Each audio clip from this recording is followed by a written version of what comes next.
Hello, everyone. Welcome to the latest episode of Power Spike.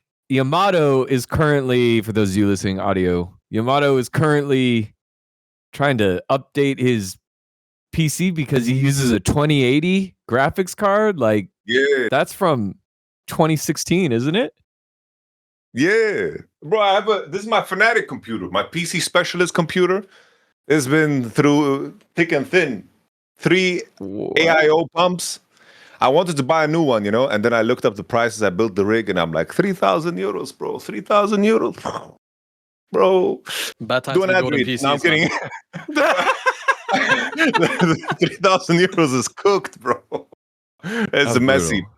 So I'm moving. I got this G2 PC that has a terrible motherboard. Sorry, G2. I got this G2 PC. I'm moving the graphics card from that PC into my Fnatic one. So it's kind of like I'm taking Caps and moving him into Fnatic.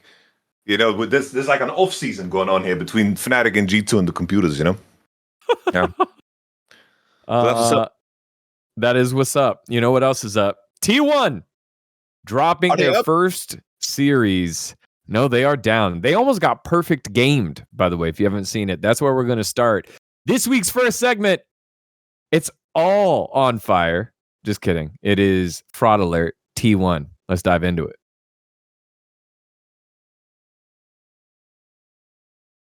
All right. What, Jamada? I guess the biggest fraud is Jamada. He just disappeared. He is so afraid of saying his thoughts. He's afraid of reprisal. So he just left. But I can start because I am unafraid. Go ahead, my unafraid co-host. Bro, the weird part is, dGon, this year,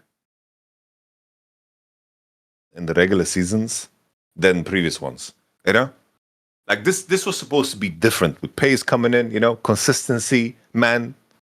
The regular seasons are supposed to be theirs. They're supposed to maybe fight for Nelson Keita because Gumayushi is Mr. Worlds, He's Mr. Worlds. Yeah.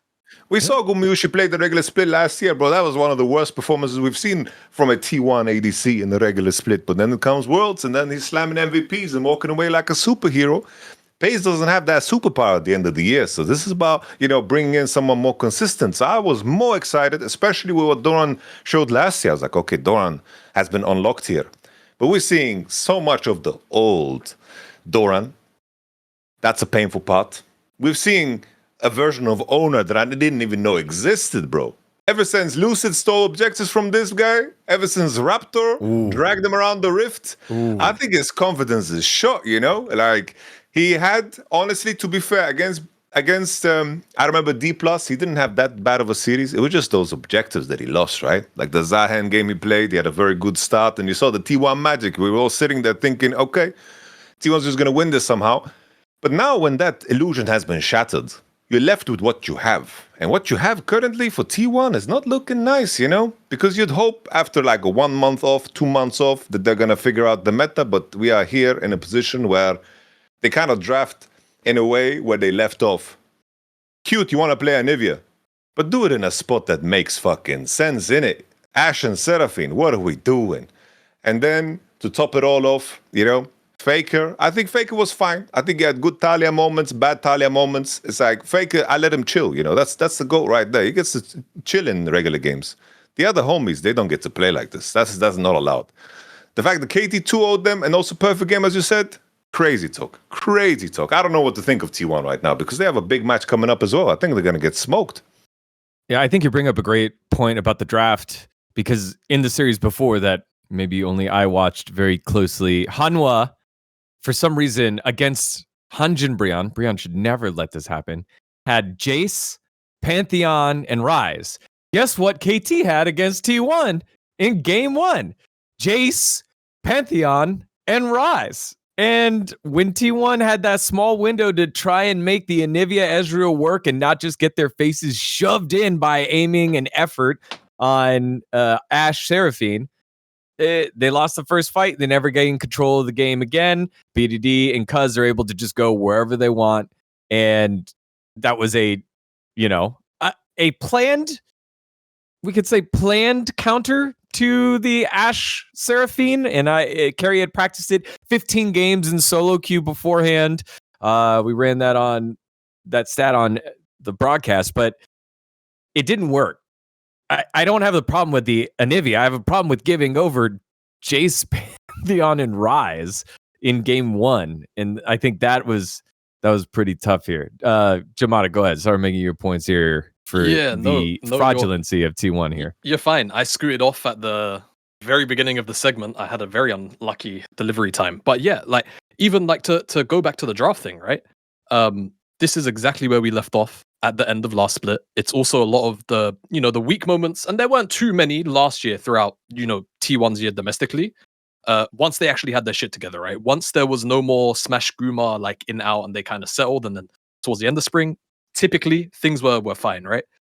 We got a lot more of that winter T1 where like drafts end up being inconsistent. Obviously, you can attribute that to player in out in the bottom lane. But even when they were still figuring things out, then that was a lot of the critique we had. And a lot of the critique we had last split was simply draft. And it's individual games like this where what are we doing with the Anivia? Hell, there are so many supports out that are good into Seraphine. In that spot, they could have just taken the Seraphine away from the Ashe. Unless there's something I'm missing like that is terrifying to play into. Norless was out. Bard was out. The other good enchanters are also out too. Lulu and Nami are out. Is there anything to be scared of? You have Jarvan diving in. Seraphine is going to be fine in lane. I think 7-8 times out of 10 in that circumstance. Again, unless there is something I am really, really overlooking. So that was just really bizarre because typically you would think Carrier can play these kind of weird picks. I mean, he's playing Anivia, right?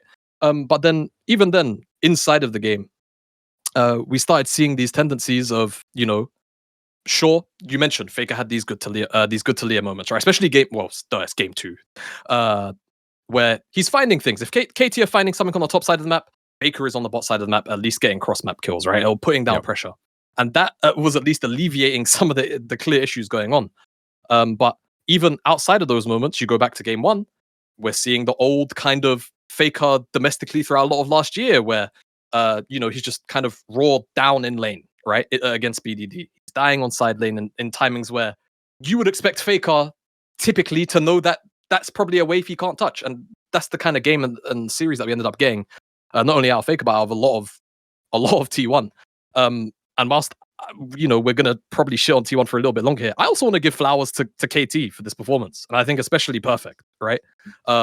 Sure, Thorin having a horrible day, bro, perfect. Like raw dogged him on Jace into Ambessa, which sure Jace, in isolation over time, he should be winning this matchup more often than not.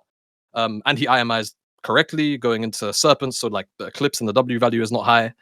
But then also the Vayne game, right? He's solo killing Doran 2 games back to back. It's not a good look, and he's drawing pressure afterwards outside the lane. Like perfect from where we were last split, albeit short to coming into this T1 series and humiliating Doran. It's a big leap up. But again, T1. This is the T1 we didn't want to see come in, right? Even last week when we was talking about the pre-split expectations, we were saying, okay, first it's probably locked by Gen.G. I think the general sentiment from all of us was, hey, you know what? T1 will probably fix their issues. It's like soft lock. This is not that series that gives us the confidence to say all of a sudden, second place is soft locked. Yeah. And there were many calls by some fans, but a small minority, loud minority being like, oh, Oner's got to go, blah, blah, blah. Let's put in who we got in the backup there. And it just, if you look at this stat line by itself, you didn't watch the game, Oner 0-2, 0-2-0 in the almost perfect game, the shutout game by KT, and then 0-9-6 in the Vi game in game 2. I that is so not fair to Oner. I am a crazy Oner defender already, but on top of it, in this game, Doran gets solo killed, so now you have to try and go top on this Jarvan to try and fix the issue. Your bot lane is a losing bot lane because you try to opt into this Anivia counter matchup into Ashe Seraphine, and we know how important bot lane pressure is. And then in game 2, the same thing happens. They sent 3 people down onto the bot side of the map, BDD aiming an effort at the beginning of the game. They chunk out Carry, he has to flash, he loses sums. And now your bot lane can't really get anything going against Yunara, Lulu. And then on the top side, another solo kill. Perfect solo kills Doran. It just to be fair, though, is not it feels Go so on. frustrating if you're Oner. How do you plug these holes when your bot and top aren't doing your job? We've seen so many teams have this problem. Honestly, usually it's Cuz that has this problem where it's like, oh, there goes perfect, shit in the bed again. And aiming, like it's not even aiming's fault. Palu doesn't know how to play the game. Ghost is learning how to play support. We don't know what to do. We're going to finish 9th place, and they did. And now it's the other, the shoes on the other foot now for the other telecom squad in the LCK. Go ahead, Yamato. In terms of how I would flame the guys in terms of performance, I think in the Java game, Oner had nothing to offer. That was pretty dry in terms of how he was killed. The counter argument for Doran is the fact that, like, I don't understand why you wouldn't slam Sion into Jace there when the enemy mid jungle is Pantheon and Ryze. That is like completely grief, because you know Pantheon and Ryze is going to have full control over the game, and then Jace is going to pressure you the entire time. You need to have champions and other roles that can provide you relief. That gank timer that they had, maybe if he takes those 3 range creeps and they wait a little bit and he's 6 and then they go, maybe they just get a kill there on Jace. The gank timing was just odd. And then after that, I think it was just done and dusted because the enemy is playing Ryze and Pantheon and they just have winning conditions. Like if you're playing Pantheon and if you have a winning bot, you have a winning top laner, you have a mid laner that can roam and push on every damn wave possible. There is no active play that Javan can do for sure. He's just cooked in that game. There's nothing to be done. The second one, though, the main thing for me there is that Oner, he managed to solve the situation by finding a gank on mid. He killed BDD, boom, and he died. He took enemy Raptors. He was in such a good condition. And then it was that fight in topside river that K'Sante got pulled to. That's where I blame Oner a little bit more. Because K'Sante's playing against Vayne, and he gets pulled into a fight that is losing. And if they just wait 3 more seconds, Nami would connect, they would have a 4v3, and they could maybe win the game, but Oner rushed. And the moment you lose a wave crashing into your tower, and you get a kill to Vayne, and you're playing K'Sante, and Vayne gets a free base, you're kind of cooked. Because even in that game, I think that K'Sante found, the reason they were in that game, in my opinion, was because of how Mr. Doran played. Because he kind of got back into the game. He managed to find that 1v2 killed Nocturne. Like, that was beautiful. He was good on farm. So he was in the game. And then it was just in the comeback angles that they had. I was very surprised by how Oner took these angles to just Vi ult in. Obviously, it's hard with the Nocturne ult going. But I didn't like how he was playing in terms of like how he postured. Because he was always the first one to die. But he was just scrambling to get steals. If there's anything, if we want to look at the other side, effort, kind of cold. I have to say. Yo, fair play to effort, with the whole support situation with KT, the Lulu Nocturne combo to always cancel the Valkyries of Koki, they were kind of neat. I kind of like that. Effort with this new haircut looks mature. He looks old. He's ready to do some accounting. He doesn't look like that young boy that was on SKT, when he was 17 years old, or whatever. And he got benched by Mata mid-series.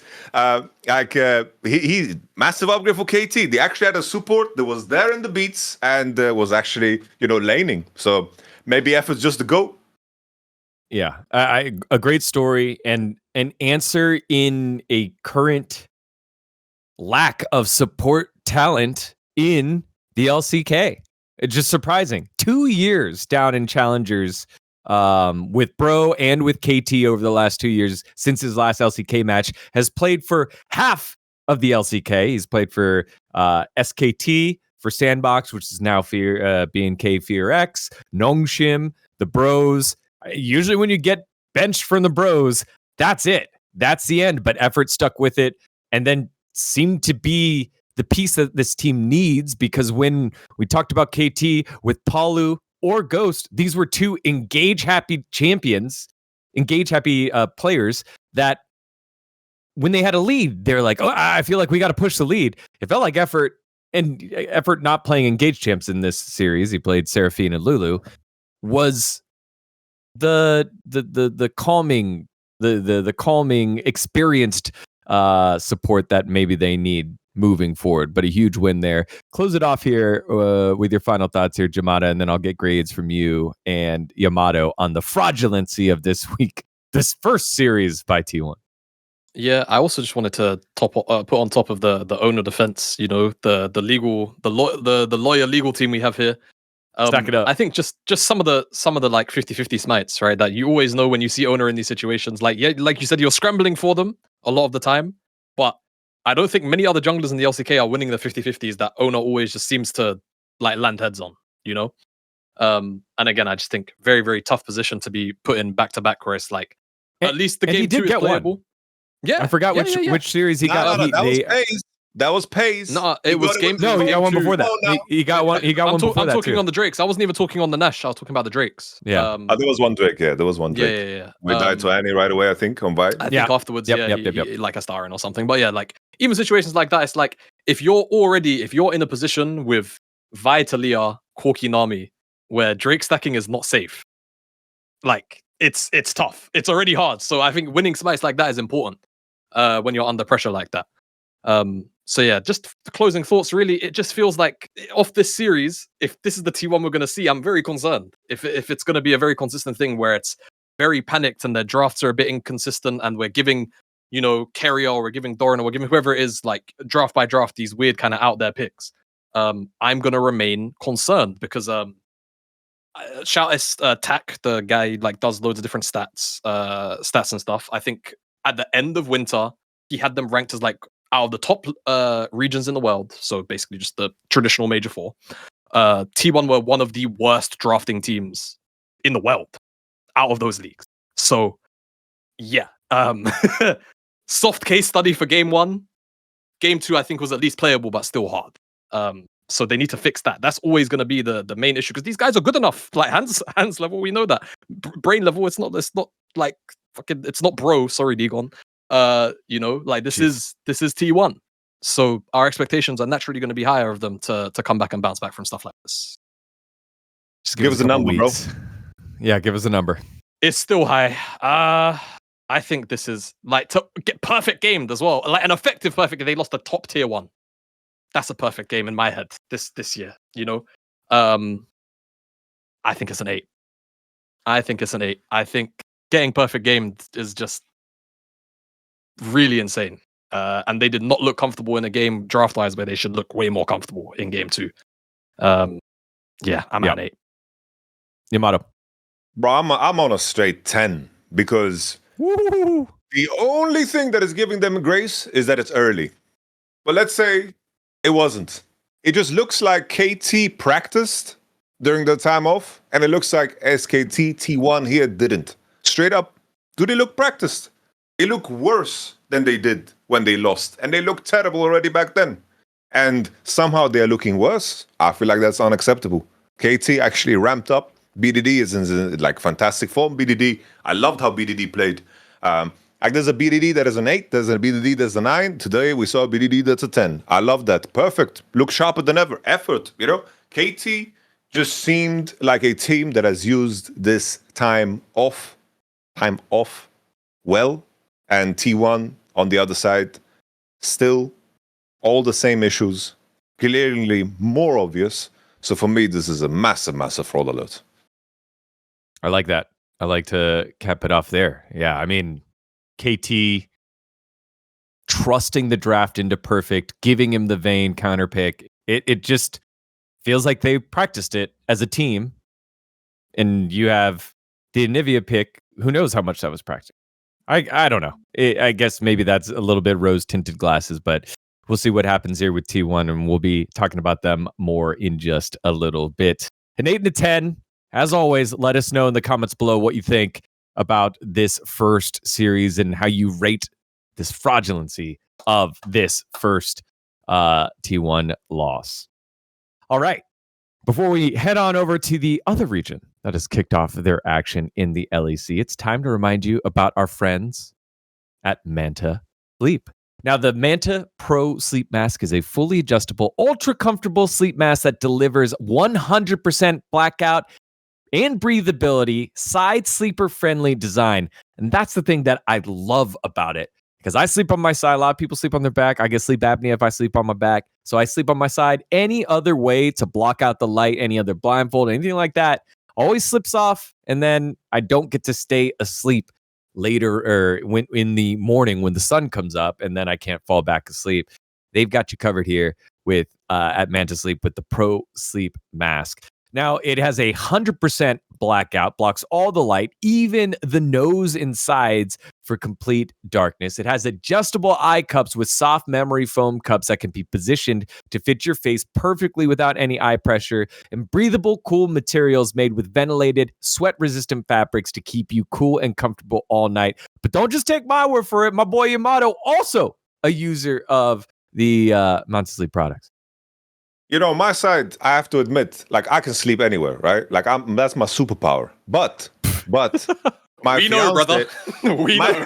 My fiance is the exact opposite.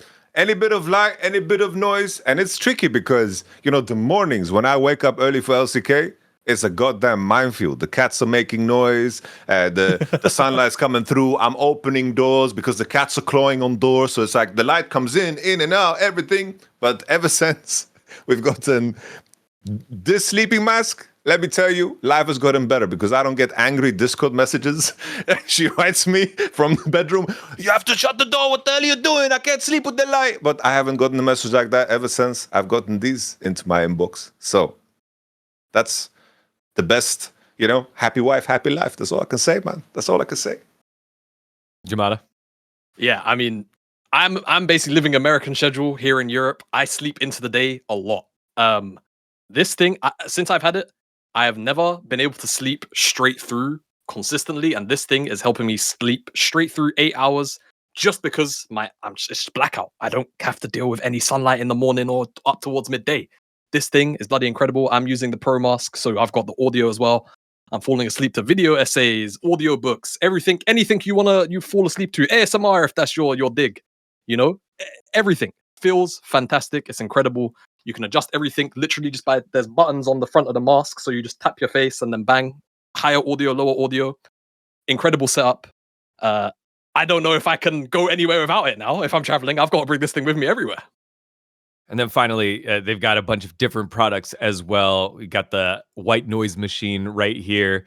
The remote, it's one click. It starts, has 15 different noise canceling sounds or noise, blocking out the distractions out there. So check out Manta Sleep. They are great. All of us use it, and it has improved our sleep. I cannot wait to get to use this in just a little bit after we do this show because my parents were visiting. And it's been a lot of go days. They just left, and I would not have been able to get through it without my Manta Sleep Pro Mask. So head on over to mantasleep.com and use the code LFN at checkout to unlock 10% off your purchase. That's MANTASLEEP.com with code LFN for 10% off your purchase. Thanks to our friends over at Manta Sleep. It just feels good, guys. It feels good to give our viewers, our loyal viewers, the products that we use. It's just awesome. I love it. But the all right. is crazy, you know? You know, if we want to pull in the zoomers, dGon, if we want to pull up the zoomers, you know, The zoomers. The sleep that you get is very tied to your testosterone production. That's yes, gym heads. The easiest way to get a nice testo boost. You got to do sleep maxing. Sleep quality is super, super important. This is the way to do it, bro. You got to do sleep maxing. Getting that REM sleep is difficult these days, man. You're all the screen time, bro. the caffeine, like it's important. It's important. Yeah. Staying asleep keeps you in them maxing, cycles baby. there, man. Sleep maxing. Yes. Yeah. I'm down for the sleep masking. Elephant. Maxing. Oh, man. Come on, baby. All right. Let's dive into our next topic as we move on over to the LEC. It's time for a little bit of keep or kick because these two squads over in the LEC, they had a mixed review on very similar but different exams. Yes, we're talking about Vitality and MKOI, both teams that played 2 matches, went 1-1, and conveniently enough, play against each other next week. Let's dive into it. Our first of 2 keeper kicks. All right, Jamada, going to you first with this one. You know, we had the solo kill king in the world right now, my boy Jojopyun from NA, who did well, had a lot of solo kills, but They still end up 1-on-1. The opposite side, Vitality going 1-on-1. Who do you keeping? Who you kicking? I'm just gonna come out of the gate and say I'm keeping MKOI. Now, I want to make this very clear. You're the Jojopyun hater, bro. I want to make this very clear. I love watching Vitality. They might be the most entertaining team to watch in the LEC. That said, I think if you like set up a sacrificial ritual, like ritual, yeah, and you put down like a rabbit foot, a black cat, a broken mirror, 4-leaf clover, you set it on fire. Maybe a little bit of your own blood. You set it on fire. You're summoning the whole Vitality roster because this is just the mirror image of just inconsistency. You don't know what Vitality you're getting on the day. You don't know. Anytime Vitality are rocking up to a game, you don't know what Vitality you're getting on the day. And this is just the most frustrating thing about watching them. I'll get onto MKOI in a second because I said I'm keeping them, but I'm kind of doing like why I'm kicking them the Vitality first. Is because they are just the makers of their own destruction. Every single, like, you know when it feels like you'll watch a team lose and it's like, okay, the other team played better. Okay, this team, anytime Vitality lose, it just seems to be their fault. It never feels like the other team is doing anything crazy. It almost always, without fail, seems like Vitality, they have a lead through mid jungle, right? Or Linsus is doing some like really cerebral, intelligent pathing and he's doing well to just kind of keep his own lead. He's turning into dragons or like bot pressure, whatever it is. And then they just overreach. And it's just their habit. They just can't keep it clean. And that is like the big problem with them. And we saw that case in point, the KC series, right? Throughout basically almost the whole series, even the game that they won. This is just kind of their glaring issue, is their discipline is just like Pad needs a bigger belt. Like the head coach just needs a bigger belt. It feels like in the comms, because they're such a vibesy team, the only thing I can really assume is no one is really doing a good enough job of just reining them in when a play goes away it shouldn't go, and just go, okay, take a breath. What do we need to do now from here? And they just keep on falling into the rabbit hole. Or someone is dying ISO on a side lane, normally humanoid. Or Naknako is getting a bit too hypey and he's looking for a play because he's been like dumping on the enemy laner for a majority of the series. Whatever it may be. Just laundry list of issues that they can't seem to self-regulate and check themselves on. And for me, that's just a big issue because there's 2 times now in a series versus KC where, let's be honest, they probably should have beat KC in that game too. Yep. They were in a more than a commanding lead, and the exact same thing happened in playoffs. So for me, into MKOI, even though I'm confident that they should have a good showing, I can't be confident in their ability to be consistent for a change against the top team. Who you getting? You don't know. You don't know. So for me, I feel like with MKOI, on the flip side, even though they dropped that series to Na'Vi, I feel like a lot of the time you know what you're getting with MKOI, right? It's strong laning out of Jojo. It's Oyoyo playing off of that. They're going into sides. It's normally bot, and they're using their mid jungle pressure. It's like the most textbook traditional League of Legends team that you can get to go and help Super and Alvaro, who sometimes just stomp their own 2v2s anyway, and they're just playing off objective timers very, very succinctly and very, very consistently. 80% of their games. That's how they win a majority of their games.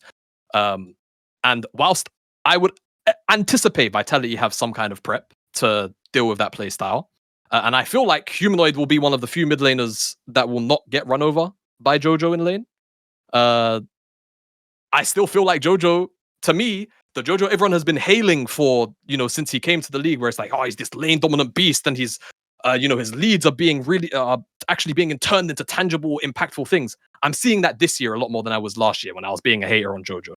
And when I was being very, very critical of Jojo. He's dying a little bit less on side lane. Things like this, right?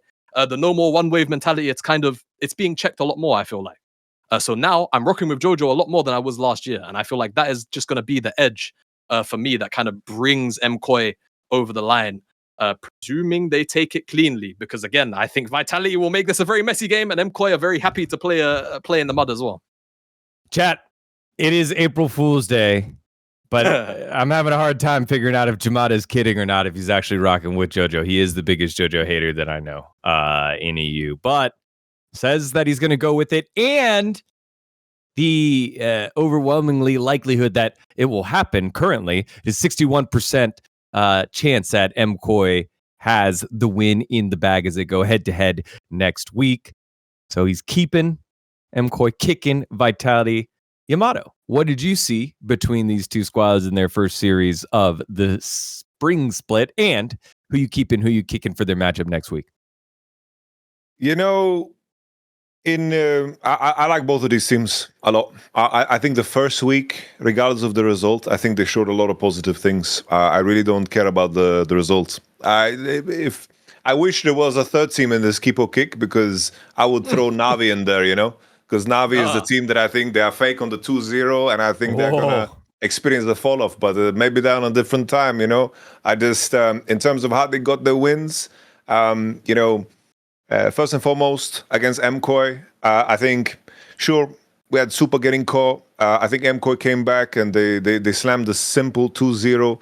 I like teams where they come into the game and they have very specific drafts, and the game is supposed to be played in a certain way in regards to that draft, in terms of how lane matchups go, in terms of which lanes they kind of build leads in. And I feel like I can trust MKOI and Vitality in that. And I think in the long term, this is something that is going to pay off big time. MKOI, in the series that they lost against Navi, I'm just looking at Jojopyun. He to me was like the MVP of week 1, even though they went 1-1. I think every damn game he played really, really good. He took a big dump on Poby, and I think that he also had a massive advantage, even bigger advantage against Vladi. So I like MKOI. I think they're just a little bit more mature in the way they play right now. I think in terms of the matchup Vitality versus MKOI in the head-to-head, I think it's just easier to trust MKOI right now where they are at.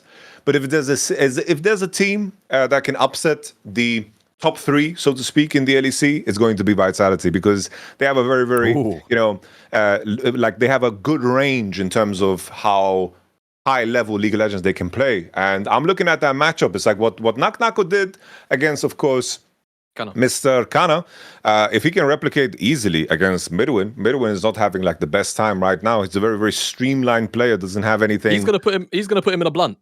Yeah, he doesn't have that left hook, He doesn't have like the southpaw thing that always made Midwin like kind of unique to play against. He's very serious and very standard, and I fail to see what the advantage is. But I think at this current juncture, right now, I think MKOI is the easier prediction. But where the poly market numbers are at, I feel like that's a fair shake for Vitality in terms of them being the underdog, because this is definitely one of those that can, go your way. If anything, though, I think Vitality, they have some of the most cursed drafting, because you mentioned that Pad needs a bigger belt. I think someone needs the belt Pad as well. I think Neo needs a bigger belt, because Neo, my homie Fabian Neo, I think he's the main guy of Vitality. My homie, last year he said, if we don't make it to Worlds, I'm firing these guys. But why is he still there? I remember that shit. Look, two coaching staff. Striker said, yo, if I don't make Worlds, I'm handing in my resignation and I'm leaving. And Vitality said, yo, if we don't make Worlds, we don't break top 4, we are fucking firing these guys. And then we come back into next year, same shit. I remember that Lulu Rise draft that they did last year. I remember those drafts.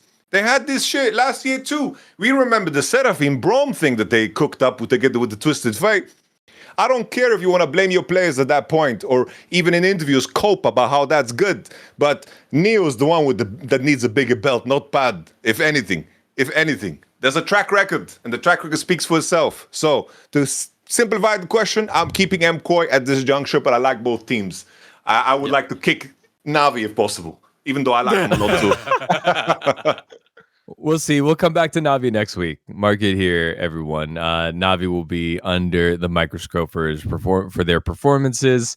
We've got some MKOI enjoyers, and I will leave you with this quote from Jojopyun, who wrote this area, had an interview earlier. You learn way more about the game watching VODs than you do laning against Scrub Daddy 400 on the Malzahar in solo queue. We'll see who's watching the VODs in success after next week. It is a keep for MKOI. Hey, Scrub Daddy goes hard, though. Have you ever had a Scrub Daddy? No, dude, Scrub Daddy. Scrub Daddy is crazy. No, Scrub Daddy is a product. It's like a sponge. The sponge that has with a face on it. With the smiley face, man. It was on Shark Tank, but it is really good. So, yo, maybe this Malzahar is the best one ever, bro. Maybe Jojopyun is just off the mark here. Or maybe it's just one of many scrub daddies that are out there. Who knows? True. Who knows? Mass production. We have a lot of small hits to get to. And so that will be this week's Galaxy Brain Club, just because there were a lot of outside of the game things covered. And also we had less matches with no LCS, no CB LOL, no LPL, and only 2 series of LCK. But we've got news from LCK and LPL. So let's dive into it. This week's Galaxy Brain Club. We are in the out of season. So we start with Gen.G. And first, we'll start with the quote that caught Yamato's eye earlier. It was a fan who reached out to Chovy and along the lines had the sentiment of, it's okay if you don't win first stand or MSI. We know that we want you to win worlds. And Chovy, in his GOAT fashion, was like, I think that's the wrong attitude to take. I don't want to think that way. I want to win everything. We go and try to win everything. And Yamato, you were really attracted to that kind of thinking and mindset. Why? I love that Chovy took the chance to say this publicly, because obviously, people might take the comforting angle. People like to meme on the fact that all the competition doesn't matter. But in terms of how competition works, and Chovy is very well aware of this, is how you fight through the day-to-day. It's like how you reach the World Championship, that is an accumulation of everything you've done throughout the year. I want anyone to follow that logic, If you think that spring doesn't matter, winter doesn't matter, in the grand scheme of things, as a viewer, as an entertainment vehicle, it doesn't matter as much because the games that are being played is what matters in that moment. But follow the line of logic in that thought process. A player that doesn't care, practices less, and says, yo, this match doesn't matter as much. It corrupts the soul. It's like a poison that seeps in. The moment Doublelift said, spring doesn't matter, what happened to the man? He won summer with TSM, sure. But then, slowly degraded after that, And that's the only competitor out there that I've heard said that same thing. We've seen it in the context of regular splits. We can even say BLG, they didn't give a fuck about the regular split that they just played in winter, because when they came into playoffs, they woke up, they woke up. In terms of regular splits and the impact, there's some things in formats that puts less intensity on matches. But in terms of winning and in terms of achieving your best possible form at the end of a competition, when you play your final game, that is true for every competitor. And I love that Chovy said this publicly, because this is something that I tried to say, and we get frustrated when people don't cherish MSI, don't cherish the LCK, because even for T1, right? Even for T1, the team that wins worlds, back to back to back. They do it in insane fashion, extremely impressive. They are going through hell and back trying to win these matches in the LCK. They're going through hell and back trying to win MSI. They are trying really damn hard and are getting frustrated. They're in pain. They're enduring that because they are athletes, at the highest level of play. And I love that Chovy said this public, because it frames the mind of what I think is the mind of every damn player that is out there. Faker gives a fuck about every damn game that he plays. And that's what makes him great. It's not only coincidental that they've won worlds, and they didn't try to win everything else, because that removes from the human aspect and the challenge that the pro players actually face. So I like that Chovy said this, because it really cements how every pro is thinking, not only Chovy. And I wanted to hit that home, because we have kind of degraded what everything else means in competition. Even though Worlds is the epitome of everything. Worlds is 1 month a year. We can even say it's 30%, 40% of the year, but too many people in the community are looking at it as 100%. And I think partially that's Riot's fault in terms of how extravagant and how many skins you get and how celebrated it is. Sure, there's many things to talk about, but I think that MSI, LCK, these are all trophies that everyone cares about when you compete at this level. Worlds the most, but everything else matters too. And to hammer home the part with T1 and Gen.G specifically, going back to last year, T1 goes to EWC and tries to win it, and they won it last year. They won it 2 years ago, fell short last year.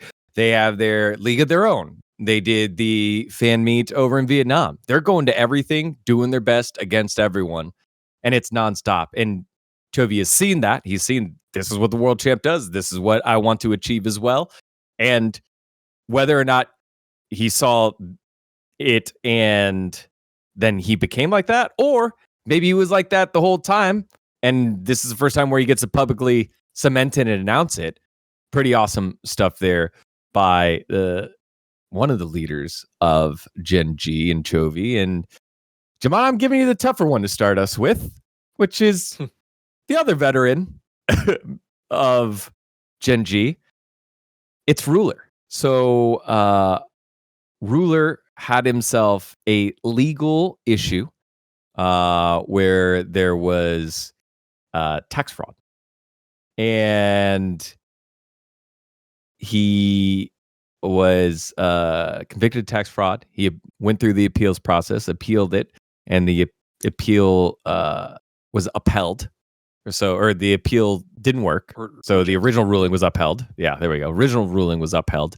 And it just kind of came down at a time that wasn't great. And with that, there then led to an LCK investigation, a statement by Ruler, and it's kind of made a very dark cloud over Gen.G right now. So when stuff like this happens in many other sports, right? It's ongoing or it's pending or it's a separate issue from the gameplay, but that's not necessarily how it works here in Korea, where LCK itself is opening up an investigation. So, Jamada, with all this stuff happening around Ruler, what did you make of it and kind of all of this fallout? Because it is one of the most talked about things currently in Korean, not only just LCK, but in Korean news as well. Yeah, I mean, it's always a tricky one to tackle, especially as kind of an outsider to, different cultures too. Because, I mean, at the end of the day, the government will always come for their dues. That's how life works, unfortunately. I think it was Shynox said if the government can take down the mob over this, they're definitely going to take down, little old Ruler doing it, whatever it ended up being. And I read through Ruler's statement and, in fairness, I not that it's my place to judge, but I could believe the first point. The first point was like his dad ended up taking like a managerial role. And so he salaried him. And he thought that was a deductible. The Korean government thought otherwise. Which, okay, sure. Like, I think that's one of those things where if you get audited and they come back to you, you just have to take that on the chin. The other one was a little bit more potentially nefarious, but even then, he said it was settled. He was happy to pay up whatever dues, and that is the bottom line. Before we kind of talk about other things, is that this seems to be resolved. It's just that it's come to light, right? Mm-hmm. Where he was in a situation where potentially he should have been paying a bit more tax, according to the government, than he was. And again, the government will, if you end up on their radar for something, they'll go sniffing. But in terms of mentality, you think about obviously coming off the back of the first stand tournament, and you've got all of these outside pressures, and there's always going to be outside pressures. Besides probably family, I can't think of a more a scarier one really, because obviously there's legal ramifications to things like this. And so again, thankfully it's been sorted, and I'm sure there's probably throughout the years there's been many players that have done probably arguably worse, because to be honest with you, this doesn't seem particularly egregious by any stretch of the imagination. But again, the government deemed that Ruler wasn't paying the taxes they should have been paying, right? And at the end of the day, what they say on this specific matter, it goes. But again, it doesn't seem like too much pressure on him. What I would add to that caveat there, or what I caveat to that, Jamada, is that it doesn't seem that egregious in the West, right? I think to a lot of us, exactly. What you do with your money and how you handle that. There wasn't nefarious play. There wasn't anything like, abuse or anything of that. It was money mismanagement. And so here's Ruler's statement. I'll just quickly skim it. I'm sorry for causing concern to fans because the recent reports related to taxes. I want to address this matter personally. First thing I did want to say is that I did not intentionally hide or conceal any income. However, two issues arose over the course of managing my assets. Starting in 2018, my father quit his job, took on a full-time role supporting me in handling manager-type responsibilities. This was before the certified agent system was introduced. From my training days onward, he was effectively in charge of agent-like duties, such as coordinating schedules outside matches, handling team contracts and matters related to university admissions. We applied the labor costs for those activities as necessary business expenses, but the National Tax Service did not recognize those as deductible expenses. My father's also taken this situation very seriously. I respect the tax authority's decision. As for the stock nominee trust issue, it was not done for the purpose of gifting assets or evading taxes. Because I lacked experience in asset management, I asked my father to manage them for me, but that too was my mistake. The related gift tax has been paid in full, and all of those shares have been transferred back into my own name. I respect the tax authority's judgment. Some of the reports mentioning my case alongside other examples, but I never attempted to split income or hide assets. Those matters arose solely from carelessness in the process of managing personal assets for which all income tax had already been fully paid. That said, I will take full responsibility moving forward. I cooperate sincerely with the league's review regarding any LCK issues. Going forward, I will manage all aspects of my assets in a more transparent and thorough manner. I am sorry, sincerely, Ruler Park Jae-hyuk. Now, with all of that said, Yamato, you know the schedule. We just outlined the schedule, and what Chovy was saying that we try to win everything. We go to every tournament. Gen.G has literally gone to every tournament except for Stand. Before that, JDG, he was part of the JDG Golden team that was supposed to make the run, that was supposed to take down T1. Ruler's been busy. When does he have time to... I mean, he needs to find time. He needs to make the time, but I think if you don't separate that time as a player to be like, this is something I have to handle, this is something I have to educate myself, if you don't recognize that and you have someone who's your guardian to do that, you can see how that happens. But what did you make of this situation here, Yamato? What angle do you have here? I think in terms of wrongdoing, I'm very certain that Ruler is not doing anything that is wrong, based off of all the data. Because a crucial point is that all of the fines and everything has been done and dusted year 2024. So this is something that resurfaced after the fact. Post 2024, he solved all his issues, paid all his fines, and I think that's how you manage it, right? You pay for your mistake, he paid for his mistake. That's what it is. But in Korea, right, the culture in terms of how the public reaction to something like this is very, very different, because there's cases where there's K-pop stars and stars like movie stars and whatever that have done tax evasion, where I don't know the exact details of those situations, whether it was intentional, unintentional, the sums, but it has gotten to the point where they just get cancelled and they just get blacklisted from working, right? So this is something that is very, very like, if the idea of tax evasion comes to light, this is something that in Korea, they react to very, very harsh. This is something that is on the forefront of all the main news. This is like main news outside of esports. It's not in esports. It's like outside of it. Because there's another detail here. Because Ruler has military exemption. And that's another topic that comes up. If you have military exemption, the pressure on you to have a spotless record is even harsher. Because another topic that comes up often is esports. Even though it's very, very well established in Korea, there's still these fights about who gets military exemption. Why is my favorite star, favorite idol not getting military exemption? They have to go to military, derail their career for a year or even sometimes a year and a half, right? And that's a conversation that also comes up. And now all of those kind of institutions that are built in place get challenged because everyone has kind of their own agenda in their fandom. So that kind of sparks another debate where in some lights, esports players are viewed as like lazy PC gamers, right? In some facets of society, right?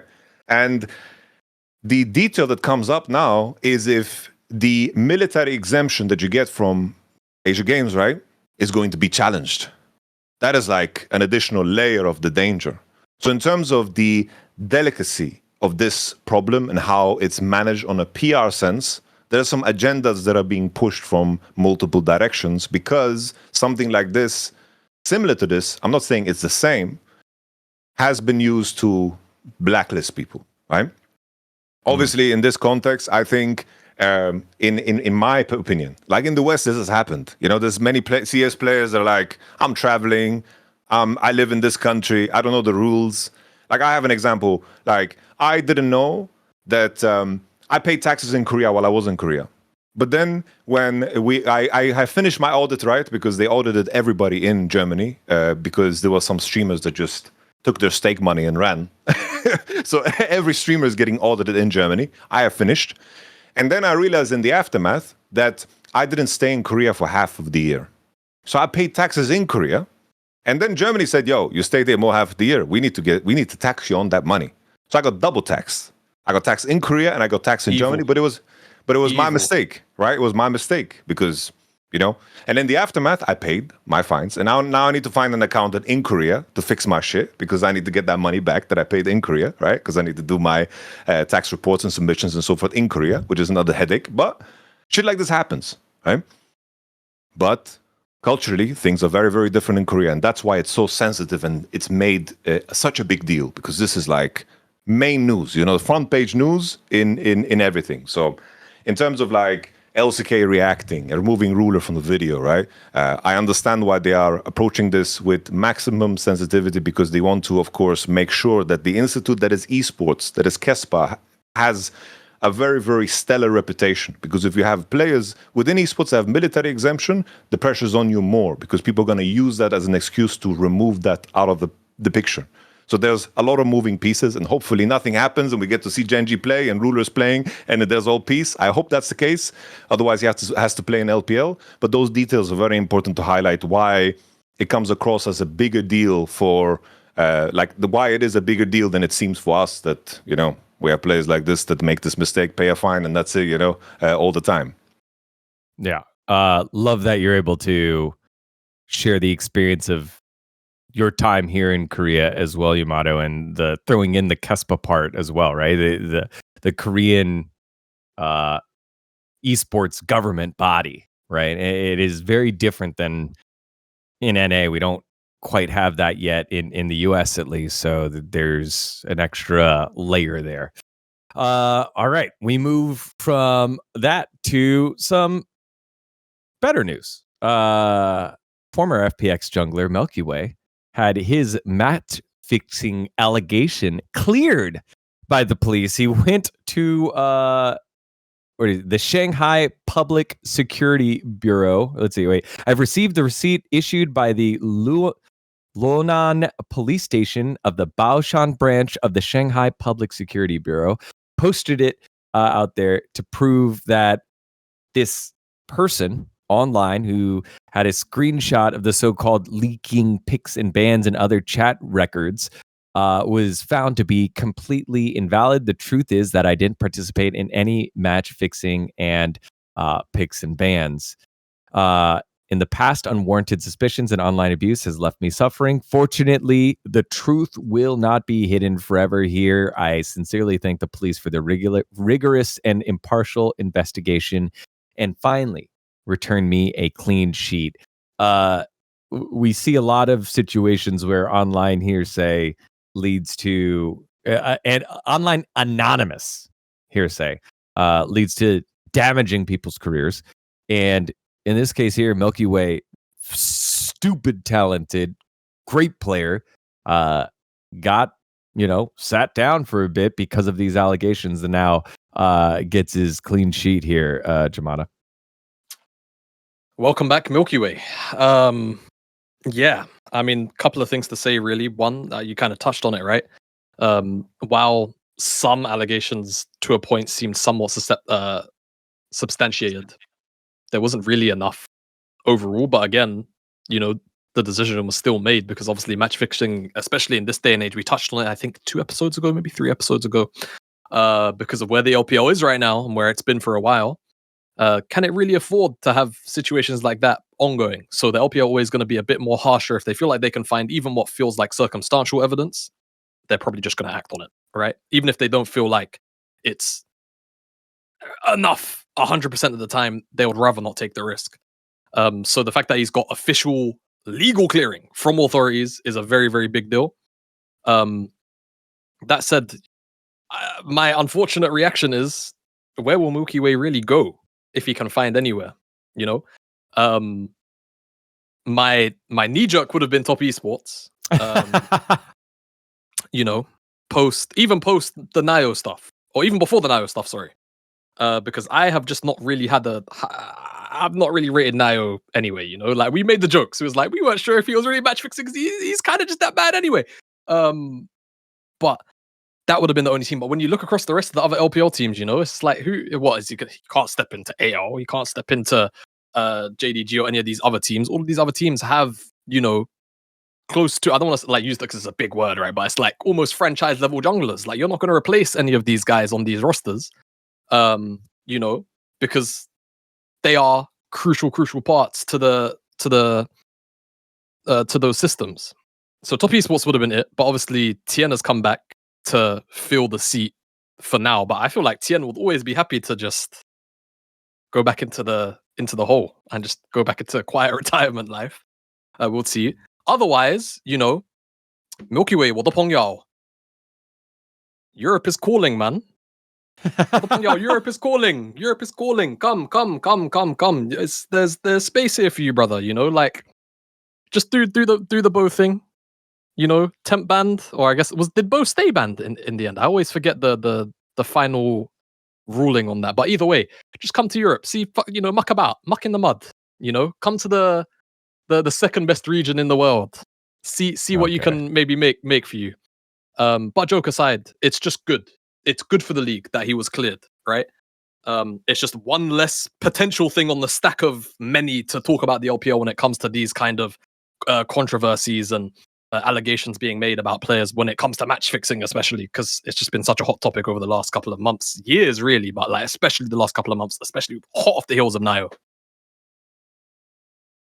Yeah. The next one then we have is Naiyou getting the highest level of owned by LPL and Riot and Tencent. Top Esports official ruling coming out. Top Esports Naiyou has been permanently banned from LPL and all Riot games and Tencent competitions. Top Esports also terminated their contract with them and have withheld all unpaid salaries and bonuses. This one coming from Sheep Esports. It's just nice, right?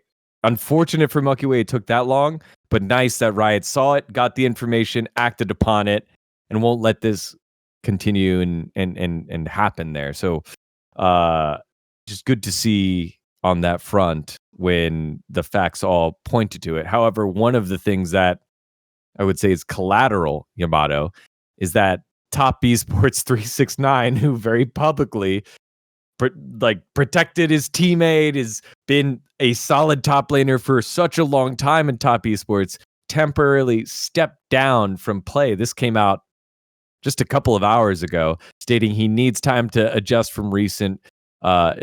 issues from recent performances. So Zuian from the Academy replaces his position. Here is the translated statement.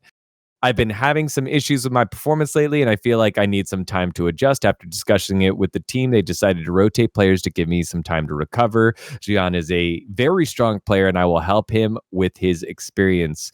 Once I have adjusted in all aspects, we can work together to help the team achieve better results. Yamato, when you have a player who's had, you know, such a consistent career, but then have had like a traumatic experience defending someone that turned out to be not, and then, you know, steps down like that, it does take a toll. How do you help him with that as a coach and a leader of the squad? I think the depth of the level of betrayal that this is, I think it's very important to grasp what has actually happened. You have a teammate that you work with, that you try to help with every single day. You try to push him. He's the new guy into the team. You're the experienced one, trying to give him feedback in the matches where maybe something went wrong. You think to yourself, no problem, we're going to push through. You just got to do this and this. And you trust that they're giving their full self to winning and to improving. Because that's the crucial thing, the trust. And even until the end, as you mentioned, 369 defended the guy publicly because he was getting flamed for his performance. Flamed. He said, flame me instead. I'm the veteran. This is the new guy. How do you expect rookies to come into the scene, less experienced players to come into the scene and actually do well if you're going to put them down? That's what he said publicly. And then, obviously, Cream accused him, and then there was the investigation internally, and then the coach came out and said all that jazz. It was very clear that this case is done and shut. The coach retracted his statement, but bro, if your coach said 2 days after that finals, or the two days after that BO5 comes out and says that on a stream, bro, it's just the truth. No way it's not, right? And now he's permanently banned, even through all Riot Games competition. It's not like some kind of thing where you can go overseas or something. And I say all of this because now in 369's mind, or for anyone in the team for that matter, all of those interactions were fake. All of those interactions, all of those reviews, all of those moments, every hardship that they went through, everything was a goddamn lie. And that, is the highest form of betrayal, You sat there and you went through things thinking that he did his absolute best all along the line, and now you're sitting there questioning every damn interaction that you had. The level of loss of trust here is insane. So I understand, 369 didn't have the best ending, right? He didn't play so well in that series. It's clear, he can take a break. There's many, goated LPL players that take a break and come back. Some of them now on his team. Tihan and Jackie Love are joining Top Esports, which is kind of hype. That's cool. Always like to see my old legends play. And I was kind of happy for 369 to get to reunite with some of his homies. But these are two guys that took breaks, and 369, for the first time forever, is also allowed to take a break because this guy has just been, competing at the highest level in the LPL for as long as anyone can remember, really. So I hope that he comes back in the best way possible, and I can understand how traumatic that experience is. And then to finally tie a knot on the whole contrast with Naiyou and Milkyway, right? It's just someone trying to extort Milkyway, right? In that fashion. It brings back to what I mentioned in regards to Naiyou the last time we talked about it, where you can be in positions where someone extorts you in the beginning, right, of your career. Maybe you're choosing between playing and you do something small that doesn't seem insignificant, and then they hold that against you as you progress further. Because how everything went down when Naiyou just confessed, right? It just seemed like this was something that was ongoing for a very long time, right? And with that in mind, I think the nature of the whole match fixing and the gambling, it can be very, very predatory on those young guys that are trying to make a career for themselves. And in China, it's very, very heavy because we've heard those stories many times. And in this case, Naiyou got permanently banned from everything. He can't even play Riftbound tournaments. He's done any Tencent game. The list of Tencent games is quite long as well. He's completely done, dusted. In Milkyway's case, he didn't even get charged by Riot. That was just something that it just made them persona non grata just because this was out in the air, out in the ether. Because it's the same thing for Bo. Bo got suspended for a little bit, but that suspension is over. But the teams are like, yo, we're not touching this. We're too scared. We don't want to associate with that. It's too scary. We don't want to do that at all because of the prevalence of this type of predatory practice. I don't know if this is going to, like Milky Way being exempt, I don't know if this is going to be enough for him to get a team again, which is the saddest part of this story, right?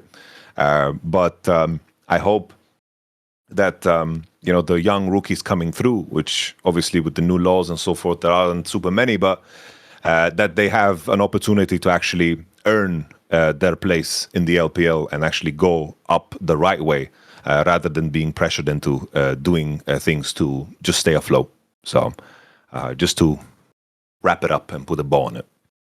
Yeah, I like that, right? That was the whole reason why we brought up kind of all these topics here in this week's Galaxy Brain Club. I know that a lot of the time people want our takes on the gameplay and break down the drafts and the highlight moments and the history between the players. But in this case, I think we've had a lot of complex topics come up, and just spending enough time on it to give you the facts, what happened, and then just different angles on it is very important. So wish the best for Milkyway, and excited to see what he does and where he gets the next shot. And then also interesting to see what the organizations will do, right? How will they handle that? Do you give the opportunity for redemption for a player like that who has gone out of his way to get something concrete to prove the innocence, compared to the outgoing player who, who knows what the situation was, but made the wrong decision. So we'll see what happens there in the LPL. And in a couple days here, as the former best team in the world does battle for the first time in the LCK. All right, before we get into the world champs and the revenge match that keeps just giving in the LCK for our final segment, it's time to remind you about our friends over at Prize Picks. Now, the playoff push is heating up, and tournament hoops are here. And there's no better way to cash in on the high-flying hoops actions than with Prize Picks. Every bucket, every dime, and every win means you're playing on Prize Picks. So don't pass up your next shot with Prize Picks and get $50 instantly in lineups when you play your first $5. Now, y'all, it's pretty simple. Playoffs are here. If you're a fan of Big Chef Steph Curry, no worries. You just pick them, put them in, and go. Pick the more or less on 2 player stat projections. And if you get your picks right, you could cash in. Pick from all of your favorite sports, anything from basketball, baseball, hockey, UFC, soccer, college basketball, tennis, golf, esports, and more. Prize Picks has early payouts as well. If your player gets off to a hot start, you now have the option to cash out those winnings before the game even finishes. Join millions of users and sign up for America's #1 sports pick app.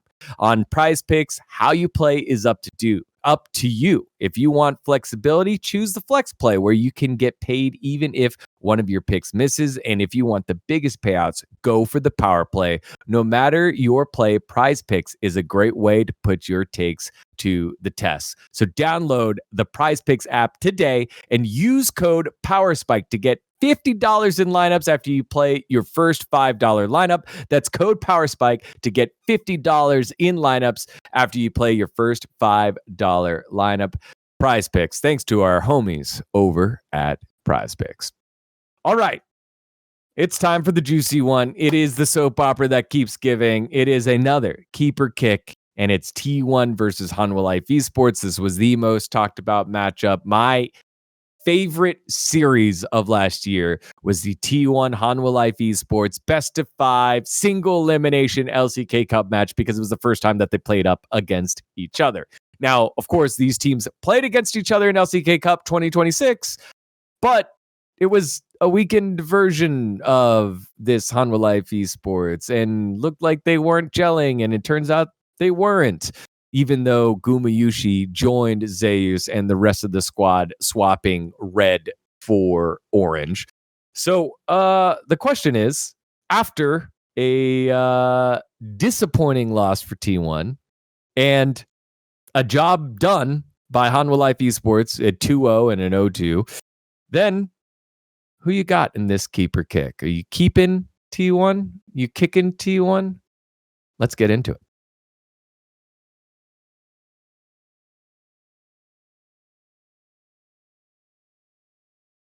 All right, here we go. Jamada, let's start with you. T1 versus Hanwha Life Esports. Who you keeping? Who you kicking?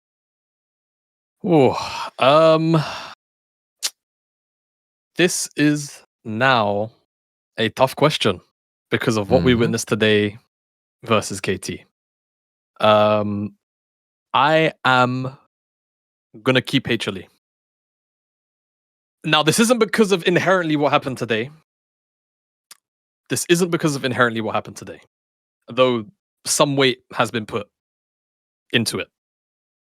I just feel like HLE have shown us throughout, the last 12 and a half-ish months, 13, 14 months, that they are capable of bouncing back off of bad defeats, right?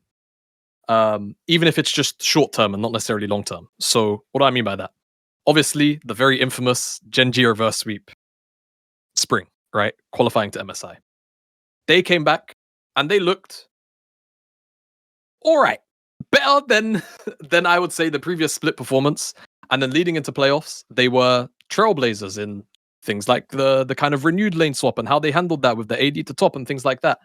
I just feel like this team, a lot of the parts of it still present, are capable of iterating on meta, iterating on play, and finding their ways out of these, issues they find themselves in. Now, obviously, there is no Mr. Consistent Viper in the bot lane. It's not Peanut anymore, it's Kanavi. And these are definitely significantly more volatile pieces, to have on, in your arsenal compared to that. And obviously, even the coaching staff has changed between the year. But I don't know. There's something in my gut that's saying that, because of the format, we just didn't get enough time to really see whether or not HLE would be allowed to do anything in the LCK Cup. And obviously, at the end of the day, they should have performed better, right? Like winning is the greatest the greatest fixer of all problems, regardless of necessarily how you look. But I want to look at this HLE team and say, and give them a little bit of benefit of doubt, and say, hey, you know what? Things have kind of shifted since pre-first stand in a way that I think should be a little bit more favorable to HLE, right? I think there are more skirmishing mids in the meta now, which not necessarily the melees that we kind of associate Zeka with, but we've seen a lot more Ari, a lot more things like Lissandra, even popping up here and there when it makes sense, right? These things which I think can really complement Kanavi as a jungler to kind of enable his ability to actually play the psycho skirmish style a lot more. And I know because I didn't get to catch all of the bro game, just admittedly. I've been a bit busy, but dGon, you caught me up on it. And even though they seemed a bit apprehensive, I think in how they close down those games is the picture you've painted for me. I feel like that's kind of where they need to be, even in these lower, like air quotes, lower stakes game. I could see them approaching games with a little bit more tact and a little bit more thinking, where it's like they pick up these comps which are naturally, I don't want to say like full blown slow, but one of their games they're playing Ziggs Ash Seraphine with Xin Zhao. They're not playing just face value from what I can see from the drafts. You don't have to play that draft like super quick and super high tempo if you don't want to, right? You can dictate the pace of how that game goes through the lane matchups a lot of the time. So I feel like, to me, HLE are just going to come into this T1 matchup. They're going to look at how T1 have been drafting, and they're just going to try and let them fall into those mistakes if they can. And they're going to play off these small advantages that they get through the draft. And I would expect, the bot lane is going to be Armageddon. We saw it a lot, obviously, throughout Kesper Cup. Depending on how much weight you want to put in that, obviously, because a little while ago now, but we were blessed to see both of those full matchups happen in the Kesper Cup, and then subsequently immediately in the Winter Cup, in the LCK Cup rather. So I feel like the bot lane is really where bread is going to be buttered. But I think the meta has shifted in a way where Guma and Delight should be a lot more comfortable in their 2v2s, and Kanavi and Zeka can play a lot more 2v2 skirmishing mid jungles that complement each other well, and they can just go and attack sides very, very easily. That is the plan I expect them to come into T1. According to Polymarket, a 43% chance of a Hanwha Life Esports win. T1 bumping up to a 60% chance, was 57 just a little bit ago. Yamato, you rated the loss earlier by T1 a 10 out of 10 fraudulency, but do you keep them for the bounce back here against Hanwha, or do you kick them against Hanwha Life Esports? I do think that the big four being weaker, for example, the Talia was being played today. I think the big four mid laners being weaker is a good thing for Zeka. I think it makes the pool a lot more dynamic. I've been saying for the longest time that the meta is in a very good place for Zeus. And I do think what happened today, Clear versus Doran, I don't see why Zeus wouldn't be able to replicate that. I think that's entirely possible. I think the game today that the HLE had against Bro, there were moments where I'm like, oh, this is kind of ugly. I didn't like Gumiushi in some moments. I didn't like Delight some moments on the champions that they usually don't play. But maybe that's just a part of, the things that they need to work out, right? Because a big flaw for HLE now is how to activate this bot lane. And now in a very range-heavy support meta, how do you make Delight useful? He's praying next patch, 2607. We already have Rel buffs, we have Karma nerfs, we have Nami nerfs. A player like Delight is delighted. He's finally gonna, it's a contract renewal year, it's very important that he kicks it into gear, he needs to smurf it a little bit on the engaged champs. But in the short term, I do think that actually, I think it's going to be close, because I do think with how KT played today, I think they beat HLE. Like just based on how we saw the gameplay today, because KT was good. I don't want to take that away from them. And putting that pressure on T1 still requires you to play the right champs and actually be consistent in your output, because KT did very few mistakes, I think, today in terms of the opportunities, besides maybe one Noctur Lulu engage that they did like deep into the red side jungle, where effort like overpushed and Kaz went a little bit too deep in 2 fights or 3. Because even in the HLE match, like I saw that Kanavi start with the Zinza, that was scary. And Kanavi is relentless. He came back into the game, but that 0-3 start was like, ooh, that was kind of scary, He found a double kill bot lane and he didn't skip a beat, Fair play to him. That's just Kanavi's strength and weakness. But I do think that this is going to be a close one, but gun to my head, if I have to pick somebody right now, I think HLE. But I do think that this series should be very, very evenly matched, because I do think some of the advantages that KT created and took is not something that, of course, HLE is designed to take in the same way. I just want to give a little bit more credit to how KT played today, because I think legit they played pretty damn good. And that's the exciting part about this matchup. It is this week's Saturday showdown here at the LCK, the marquee match that most people had their eyes on moving forward. It was that or the first stand teams doing battle, Gen.G and BNK Fearax on Sunday to close out the week. It's how much of it is KT playing good against T1, and how much of it is Hanwha Life Esports just playing the bros who are still looking for their first series win of the year. It is just a big question. And with Hanwha spending all that time in the offseason trying to work on their communication and I guess their mechanisms towards decision making, I'm not sure that they did that. I'm not sure they did that against the bros. It was like, okay, we got a big enough gold lead because we're better than these players collectively, and we're going to wait till bros lose. And it was a classic bro and brew. With T1, they experimented at their draft in with the Anivia, so they don't get pushed in the bot lane. You look at the top. There's very easy ways to just, negate what happened earlier. And so if you do that, then you're like, okay, we don't want to take the sample size of the first series for both these squads. Then you would go with T1. T1 look better. They look good.